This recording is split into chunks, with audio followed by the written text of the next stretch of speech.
Rizka Munawara. Yeah.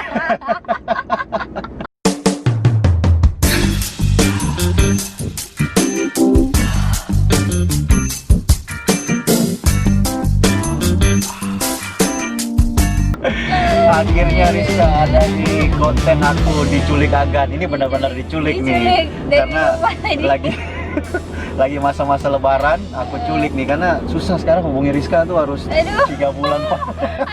Kayak gitu. Harus 3 bulan 4 bulan sekarang. Soalnya kan sekarang Rizka ini salah satu fotografer wanita yang famous di Aceh. Enggak juga tuh, Bang. Iya, karena pertama-tama sebenarnya mulai konten pertama tuh rencana sama Rizka awal, cuma dihubungin kayaknya 2 minggu yang lalu nggak ya? Iya. 2 minggu lalu. Senang lah ada Rizka udah bisa ada di konten Abang Diculik Agan. Diculik dari rumah gitu kan. Oke Kak, apa kabar Kak?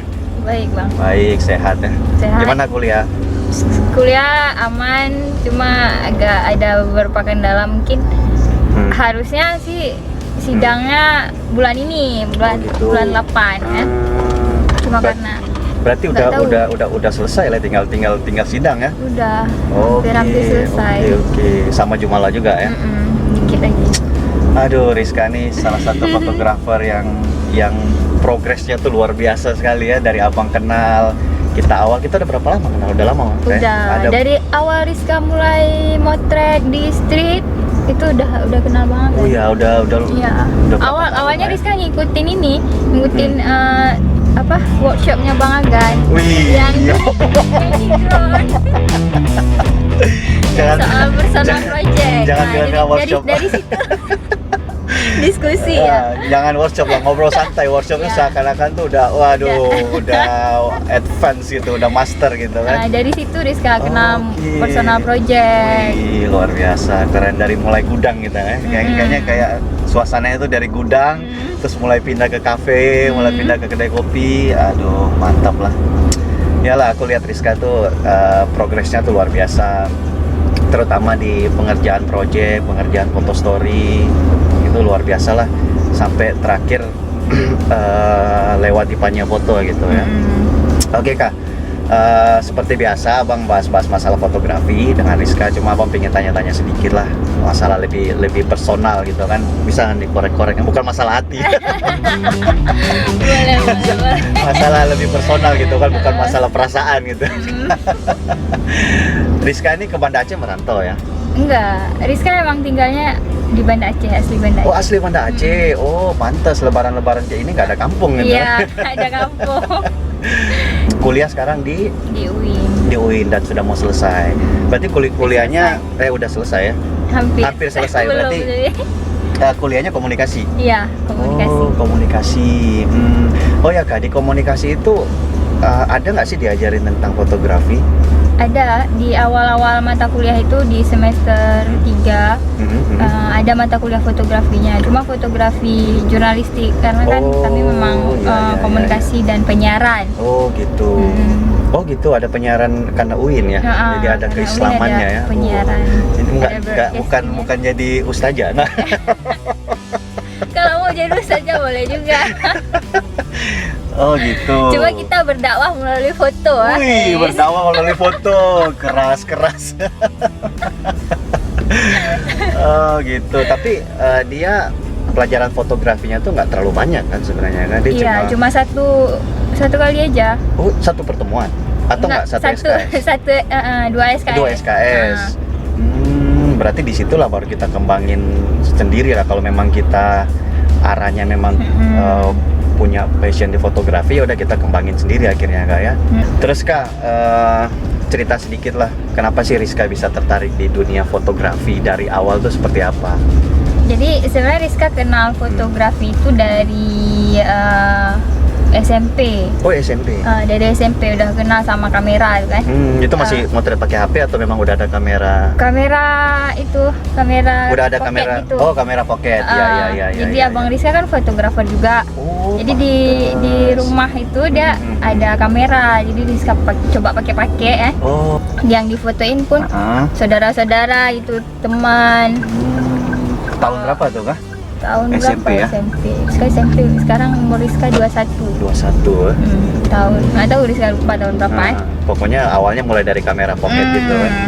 Jadi di potret tuh apa aja semua Apa aja semua. tentang Pas keluarga, jalan-jalan semua keluarga, motret gitu kan. Terus seriusnya pas kuliah ngikutin lomba di fakultas. Jadi fakultas tuh gitu. bikin lomba foto. Semangatnya pas ngikutin lomba juara Wih, walaupun juara 3 di fakultas iya. tapi kan Tapi kan udah bangga gitu kan juara. Tapi kan kita awal udah memotivasi kita lah Berarti aku nih motivasi. bisa nih di foto gitu kan. Wah, keren. Terus nyobain foto, ketemu teman yang memang searah itu, si Jumala. Si Jumala ya. Oke, ketemu teman yang gitu, terus sering motret sama dia. Motret street itu seminggu 2 kali kami pasti keluar kok. Oke. Di situlah mulai akhirnya lama-kelamaan mulai dalamin terus di fotografi gitu kan. Terus kan di semester 3 kuliah Rizka ngelamar jadi jurnalis di tabloid Pikiran Merdeka. Itu tabloid lokal di Aceh gitu ya? Tabloid lokal di Aceh. Terus karena udah sering liputan, jadi Rizka kan juga punya basic untuk pegang kamera. Jadi sekalian liputan, itu jurnalis tulis kemarin tuh. Oh, jadi nulis juga gitu? Nulis foto belum. Terus karena suka foto, jadi coba motret gitu. Terus dikasih kesempatan sama pimpinan redaksinya buat ngisi galeri foto. Nah itu baru mulai karir foto jurnalistik. Keren, luar biasa lah. Saya itu baru udah mulai suka tuh sama foto jurnalistik. Terus diseriusin sampai akhirnya sampai sekarang gitu kan. Oke. Oh ya, Rizka juga tergabung di PFI Aceh itu ya. Tergabung juga di bagian apa? Ketua atau apa?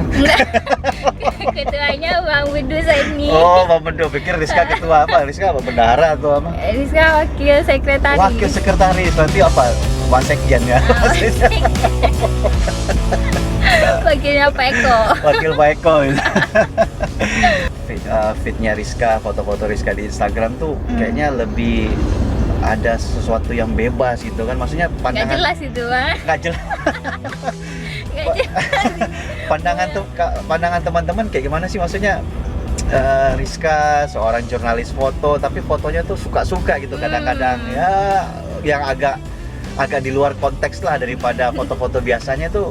Kayak gimana sih Kak, ada nggak orang-orang yang bilang kok kayak gitu sih fotonya atau gini? Rizka kan secara kan seorang jurnalis, tapi kadang-kadang fotonya tuh yang betul-betul personal, yang betul-betul agak lucu, agak gimana. Ceritalah Kak, ada nggak orang yang protes atau yang nanya ini kayak gimana sih motret, ngapain motret kayak gini, ada nggak? Ada sih, bisa kawan-kawan yang nanya gitu, kenapa fotonya gini? Tapi menurut Rizka media sosial itu ajang untuk Rizka mengekspresikan diri sendiri. Betul. Jadi apa yang Rizka rasain, Rizka tuangin di foto gitu. Misalnya Rizka lagi sedih, moodnya lagi sedih, terus lagi galau. motret lagi galau kan. Jadi biar nggak. Ya udah, jadi Instagram tuh jadi kayak memang pelampiasan emosi kita gitu kan. Kecuali memang Rizka ditugaskan untuk liput ini, ya udah ada bagian-bagiannya khusus gitu. Jadi Instagram tuh ya hanya sekedar untuk kita berekspresi, kita lagi ngerasain apa, motret, ya udah kayak gitu. Tapi dari situ sih orang jadi kenal pribadi kita, misalnya apa karakteristik kita di situ. Dilihat dari foto gitu. Misalnya kita suka bikin foto yang lebih personal gitu. Jadi walaupun kita bikin project, tapi bisa juga kita bikin foto kita melalui gaya kita sendiri. Jadi betul. Kita punya ciri khas sendiri. Ciri khas, betul. Apa setuju tuh kayak gitu, karena foto ini ya benar-benar jujur dengan diri kita, kita berekspresi, jangan kita berusaha untuk kita motret kok berusaha untuk menyenangkan orang gitu. Maksudnya kita motret, wah orang nih suka nih, bagus berarti foto kita, tapi belum tentu juga gitu kan. Jadi kalau kayak sekarang yang aku lihat di Rizka tuh udah sangat menarik sekali, dan itu memang di luar dari konteks teman-teman yang ya teman-teman kita di Aceh lah. Maksudnya di sini kan masih belum terlalu banyak yang benar-benar sepemikiran kayak Rizka, ya betul-betul ekspresi diri aja sendiri gitu kan. Mereka masih mencari apa yang harus diseriusin di mana gitu. Berarti kalau untuk saat ini Rizka tuh betul-betul menggeluti di dunia jurnalis foto gitu, atau memang betul-betul foto dokumenter gitu kan? Udah ada nggak sih Kak project-project yang dibuat di Aceh tentang dokumenter, ada nggak project yang sudah dikerjakan gitu? Ada, kemarin tuh Rizka buat soal apa? Soal asrama. Jadi Rizka itu awal memang Rizka buat project dokumenter gitu. Dokumenter ya, yang di asrama yang apa? Di asrama Mafia Apa sih Santri. judul Mafia Santri? Oke. Soal itu kegilaan anak asrama.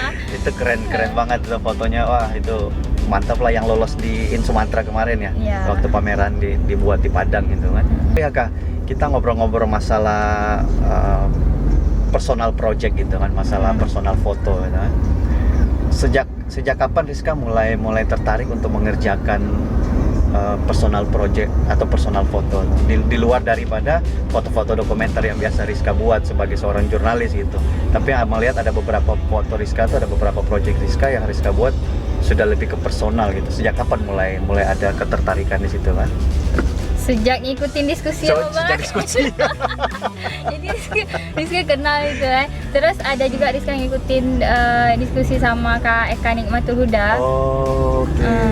Jadi dia bilang tuh kalau kita motret, misal pas di workshop tuh kita tahu ngarahnya kemana. Misal fotonya akan dibukukankah atau akan dipublikasi di manakah. Dan kan nggak semua orang fotografer itu jurnalis dia punya media untuk ngasih foto dia ngasih fotonya gitu. Tapi kan? sedangkan misalnya kayak kita yang hobi di fotografi, kita bisa bikin satu personal project yang mungkin bisa dibukukan dan itu juga bisa buat diri kita sendiri gitu. Ada mediumnya. Jadi disitulah kita mulai juga Rizka mulai semangat membuat personal project atau foto-foto project. Ada perbedaan nggak Kak waktu Rizka membuat sebuah personal project dengan seperti kayak tugas atau arahan atau dari kampus atau dari jurnalis untuk membuat dokumenter dengan yang betul-betul Rizka kerjain sebagai personal projectnya Rizka? Ada perbedaan nggak di situ Kak? Yang Mafia Santri itu kan sebenarnya personal project juga kan. Karena Rizka yang ngerasain, terus Rizka juga motret di lingkungan yang memang betul-betul dekat, dan menurut Rizka itu memang lebih beda gitu rasanya, kayak memang lebih enak gitu. Lebih enak karena kita di dalam dari lingkungan kita merasakan itu. Terus kita nggak merasa terbeban untuk motretnya. Betul, bebas aja kita motretnya karena gitu, bukan tugas dari kampus, bukan tugas dari misalnya media yang Rizka, nggak ada deadline, kapan saja kita motretnya pun santai, lebih bebas gitu kan. Oh ya Kak, kita bahas sedikit masalah Panya Foto. Kan kemarin ngikutin program dari Panya Foto, apa sih namanya itu kan? Program apa sih? Permata Foto Jurnalis Grand. Jadi mereka seperti setiap tahunnya membuka submission kayak gitu untuk setiap foto. Itu khusus jurnalis atau umum kan? Khusus jurnalis memang, karena kan yang aku lihat juga baca-baca syaratnya juga kita ada portfolio gitu, kita tergabung di satu media walaupun dia full time fotografer atau freelance. Jadi lebih dikhususkan ke jurnalis gitu kan. Pembahasannya apa aja Kak di sana? Pembahasannya kita belajar cara membuat foto story. Oh gitu. Jadi memang lebih didalamin lagi ya. Foto story, terus dari ide lah awalnya, terus developing, editing, sequencing, dan sampai publikasinya. Jadi sampai gimana cara yang freelance ini untuk pitch story kita ke editor. Berarti semua diajarin semua. Berapa lama itu kan? 2 bulan. Jadi Rizka submit project. Submit project dan keterima kemarin kan, tahun lalu ya kan? Tahun ini ya? Tahun lalu 2019 keterima, setelah itu langsung ke Jakarta berarti? Oh, itu dibiayai semua nggak? Nggak semua, masih biayai sendiri tetap, tiket segala macam biayai sendiri kan? Tapi selama pelajaran di sana itu gratis kan? Kita nggak? Berarti selama di Jakarta Rizka harus ngekos berarti ya? Ada nggak orang yang ngerjain projectnya dia di daerah, terus kan di Jakarta, jadi harus bolak-balik ke Jakarta, ke daerah dia, ada? Itu tergantung diri dia. Kalau misalnya dia maunya gitu bisa aja, tapi kan karena waktunya juga, misal kelasnya kan seminggu 2 kali. Kalau Rizka ngerjain di Aceh kan harus bolak-balik ke Acehnya ribet. Tapi kalau misalnya yang teman Rizka ngerjainnya di Bandung, Jakarta kan masih bisa ditempuh dengan, iyalah masih nggak terlalu jauh gitu kan. Tapi kalau Jakarta Aceh itu udah Udah Kayaknya udah kayak ini wisatawan nih bola. tapi kalau misalnya kita maunya memang yang kita mau bikin project yang memang dekat dengan kita. Jadi selama di sana tuh banyak lah yang Rizka dapat lah. Itu pengajar-pengajarnya dari Indonesia, dari luar Indonesia, campur atau kayak gimana? Ya ada dari Indonesia, ada dari luar Indonesia. Ada yang dari Indonesia tuh ada Mas Eko, Edi Purnomo. Kepala ini ya, suami dari kepala sekolah. Suami dari Mbak Santi. Terus ada mentornya Yopi Peters, Rosa Pengabean. Dari luar negeri ada Sasakar sama Jenny Smith. Wih, fotografer luar biasa gitu kan. Ada perbedaan nggak Kak setelah keluar dari Panya Foto sama sebelum masuk sebelum masuk di Panya? Ada perbedaan? Perbedaannya emang jelas kerasa. Dari awal itu kan Rizka memang udah bikin foto story, tapi masih ngambang sekali masih itu kan. ngambang gitu, nggak tahu mau bikinnya kemana. Dan betul. Rizka ada ide, ya udah motret di lokasi aja gitu. Tapi sebelum memproduksi karya itu kan ada tahap-tahapannya kan. Situlah dipertajamnya. Itu di sequencingnya Rizka belajar sequencing, Rizka belajar editing untuk nyusun foto itu. Ya karena paling susah kan pasti. Kita motret tuh gampang. Jadi waktu nyusunnya itu untuk menjadi sebuah buku cerita. atau sebuah cerita itu aduh. Jadi Rizka pas di sana tuh Rizka kan ngerjainnya di Jakarta Utara soal petani. Dan Rizka juga tinggal di sana selama beberapa hari karena mentor Rizka nyaranin pas editing kan mereka lihat foto-fotonya. Ini foto-fotonya belum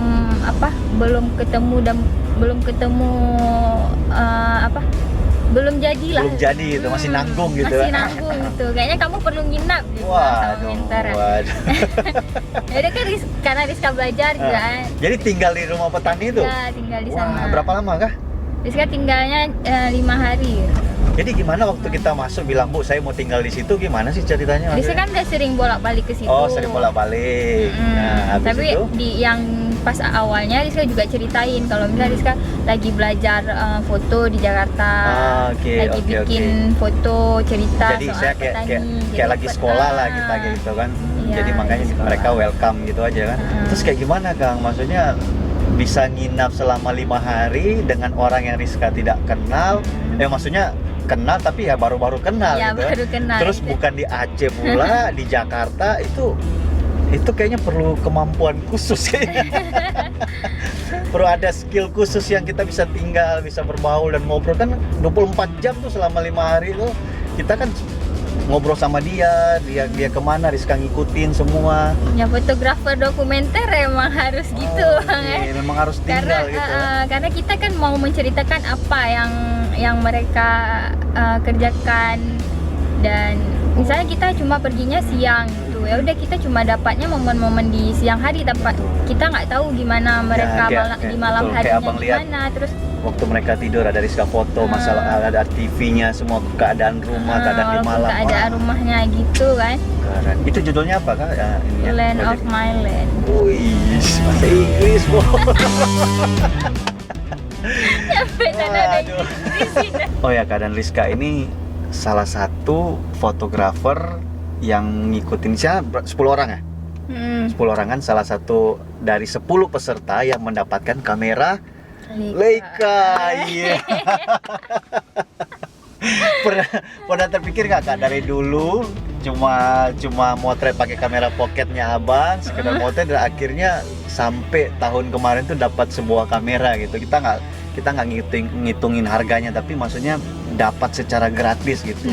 Dan gratisnya itu bukan sekedar dikasih sama orang, tapi betul-betul karyanya Rizka ini di Panya Foto, proyeknya Rizka menjadi 2 terbaik dari 10 peserta gitu kan. Wah, ada. Tapi sebenarnya tujuan awal Rizka ke sana bukan untuk Leica itu. Iya, bukan untuk Leica memang. Iya, memang bukan untuk Leica itu. Sampai di sana pun Rizka masih berpikir kalau memang Rizka di sini tuh buat belajar, buat serius, karena Rizka kan pengen serius di dokumenter gitu, dokumenter. Terus ya belajarnya juga harus diseriusin. Nah, makanya Rizka kalau ada belajar itu selalu ngikutin. Di Panya itu pun tahun lalu sebelum Rizka lolos itu Rizka juga pernah submit Oke. Pernah submit dan Nggak lewat gitu nggak ya? lewat. Terus tahun depannya dibuka lagi, submit lagi. Rizka bilang tuh ke si Jumalajung, kita harus submit terus sampai mereka bosan. Wah, keren Sampai keren mereka banget. bosan pokoknya sama kita. Walaupun nggak lewat, ya udah submit terus. Sampai terus ya. Karena belajar itu kan memang harus ya Betul, belajar betul. itu. Tapi kalau misalnya tahun lalu sebelumnya submit nggak lolos dan tahun kemarin lolos, itu belum bosan lah mereka, berarti betul-betul dapat gitu. Kalau bosan tuh 10 kali ya. Dan Jadi Rizka kalau nih tahun kemarin Rizka nggak lolos, juga tahun ini Rizka submit lagi. submit lagi, dan Rizka ini Harus satu-satunya lolos, wanita gitu kan. Iya. Satu-satunya wanita dari 10 orang, satu-satunya wanita, dan wih, membaurnya kayak gimana gitu kan. Tapi wah, keren banget lah, luar biasa lah. Kalau membaur memang di sini pun jarang ada fotografer perempuan. Jadi memang di lingkungan Rizka tuh memang cowok semua itu memang kan cowok semua. Jadi fotografernya kan. kalau berbaur udah terbiasa. Kak, ada keinginan nggak setelah selesai dari Panya Foto, apa yang Rizka mau kerjakan untuk Aceh? Apa yang Rizka mau kerjakan untuk fotografer Aceh? Jangan fotografer lah, untuk fotografi di Aceh, apa yang ada Rizka punya satu tekad nggak, apa yang Rizka mau buat? Sebenarnya setelah ngikutin Panya, Rizka lihat gimana Buat semangatnya seminar Mbak. gitu ya, nggak? Enggak, Mbak Swanti itu ngebangun pendidikan fotografi, gimana pedulinya dia terhadap pendidikan fotografi. Karena Rizka ngerasain sendiri gimana susahnya kita belajar di sini. Iya, betul, Yang betul. gimana Betul. medium tempat Orang-orangnya, wadahnya untuk pendidikan itu kan betul, belum Kak. ada. Jadi Rizka Jadi punya tujuan pengen buka sekolah gitu. Nggak ada juga buka sekolah gitu juga. Karena mungkin awalnya nyemangatin kawan-kawan Iya, aja betul. dulu buat ikutin. Misalnya ada beasiswa untuk pendidikan foto, Betul. coba submit. Kalau misalnya kita ngerjain sama-sama lah Betul. proses proposalnya, kalau misalnya ada itu. Jadi selama ini udah ada belum ke teman-teman yang memang termotivasi dengan adanya Rizka, dengan adanya Rizka mempengaruhi, sebetulnya ada nggak udah yang termotivasi, aku juga pengen buat kayak gini lah, aku juga pengen buat, saya pengen berkembang lah, mereka ada lah pasti ya. Itu ada orangnya mungkin. Tapi coba kalau misalnya Rizka ada info, Rizka selalu kasih ke kawan-kawan. Ya, kita betul. Karena sebenarnya kalau grand foto itu banyak di luar. Iya, betul. Coba kita aja yang mungkin Kita yang nggak tahu gitu kan. Kita kurang informasinya, terus kita mungkin kurang tertarik karena kurang di edukasi. Oh, luar biasa lah. Jadi oh ya Kak, ada di gimana perkembangan fotografi di Aceh, yang Rizka lihat tuh perkembangannya seperti apa sih di kita lah, di Aceh ini kayak gimana fotografi, respect orang terhadap fotografi di Aceh itu kayak gimana? Gimana tuh? itu agak susah Rizka jawabnya, karena Rizka ngeliat perkembangan yang luas, karena Rizka pun bukan pengamat. Ya, maksudnya selama Rizka terjun di dunia fotografi di Aceh ini ada perubahan nggak? Maksudnya selama dari awal mulai motret sampai sekarang ini, perkembangan fotografi di Aceh ini ada perkembangan yang drastis atau biasa-biasa aja, atau ya? Perkembangan pasti mungkin ada kayak misalnya kayak kawan-kawan udah mulai bikin personal project, misal dia memikirkan fotografi itu bukan sekedar untuk cari duit terus itu. Tapi dia udah mulai ke karya yang dia buat, udah memberi pengkaryaan betul. Wah. Udah memikirkan buat pameran tunggal. Wih, kawan-kawan keren. kawan-kawan lu kan. Oh ya Kak, ada tujuan nggak? Maksudnya ada yang belum tercapai nggak cita-cita Rizka untuk foto ke depannya? Apa yang belum Rizka Rizka inginkan? Apa tuh? Sebenarnya yang paling Rizka inginkan itu Rizka pengen keliling Aceh. Wih. Terus bikin satu project foto yang lebih luas tentang Aceh, supaya orang tuh kenal Aceh dan mungkin bisa dijadiin buku atau pameran hasil akhirnya. Wih, itu emang keren. Memang keinginan paling ini ya. Rizka pengen fokusnya ke Aceh, kayak fotografer yang Bang Fembri itu, dia kan memang fokus ke Papua. Ya. Dia Betul, apa? Betul. Rizka ini lebih suka ke mengangkat isu-isunya tuh kayak apa? Isu sosial atau isu perempuan atau apa yang lebih suka? Maksudnya atau isu lingkungan? Ya, Rizka lebih suka kemana? Rizka lebih suka sih ke isu lingkungan gitu. sosial gitu.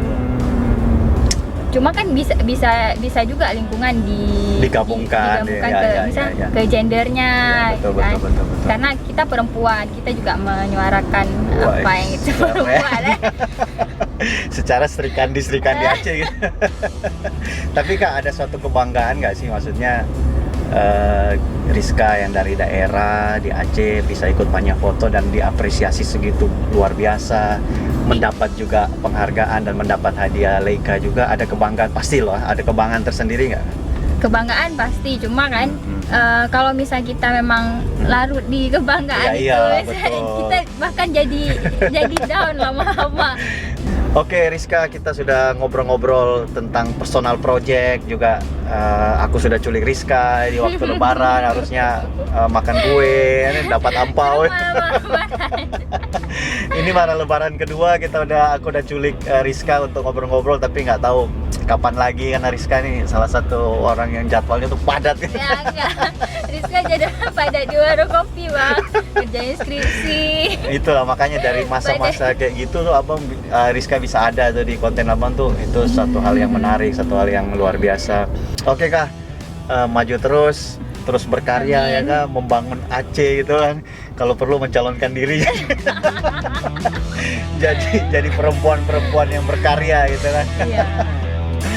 Oke, thank you ya Rizka, sampai jumpa lagi, sampai kita diskusi-diskusi lagi di lain kesempatan ya.